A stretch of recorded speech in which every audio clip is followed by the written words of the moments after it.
Hello નમસ્તે મારા Baroda વાસીઓ property tour તમારા માટે લઈને આવ્યો છે એક નવો પ્રોજેક્ટનું નામ લેવાનું છે કામધેનુ સેરેનિટી વિલા, જેમાં તમને મળવાના છે 65 બીચ વિલા, જેમાં તમને મળી જશે 3, 4 અને 4.5 BHK વાળા બીચ વિલા. લોકેશનની વાત કરું તો લોકેશનમાં બિલકુલ હિટ અને બજેટમાં બિલકુલ ફિટ એવા તમારા અંકુલ વડોદરામાં એલએનટી નોલેજ સિટીની બિલકુલ પાછળ અને વાઘોડિયા સર્કલથી માત્ર 1.4 કિલોમીટરના અંતરે રહેવાનું છે તમારો પ્રોજેક્ટ. તો ચાલો તમને પ્રોપર્ટી મેં ટૂર કરાવું.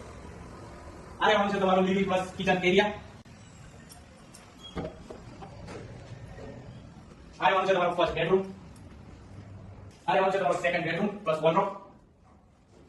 તો સેકન્ડ બેડરૂમ માં તો તમારો થર્ડ બેડરૂમ. આ રહેવાનું છે તમારો થર્ડ બેડરૂમ પ્લસ વોર્ડરોબની ફેસિલિટી. ત્યારબાદ તમને મળવાની છે અહીંયા big size window plus living અને સિટિંગ બાલ્કની. ચલો થર્ડ બેડરૂમ માં તમને બતાવો તમારો સેકન્ડ ફ્લોર નો ફોર્થ બેડરૂમ. આ રહેવાનું છે તમારો fourth bedroom plus attach toilet bathroom. આની ફેસિલિટી મળી જાય છે તમને એટેચ તમારું ટેરેસ મળી જાય છે. ટેરેસ તમે તમારા ગાર્ડન તરીકે પણ યુઝ કરી શકો છો, જીમ એક્ટિવિટી તરીકે યુઝ કરી શકો છો અને તમારા ફેમિલી અને ફ્રેન્ડ જોડે ગેટ ટુગેધર કરી શકો છો. અને આવા જ નવા પ્રોપર્ટી રિલેટેડ વિડિયો જોવા માટે આજે ચેનલને લાઈક, શેર અને સબસ્ક્રાઇબ કરો. જય હિન્દ, જય ભારત.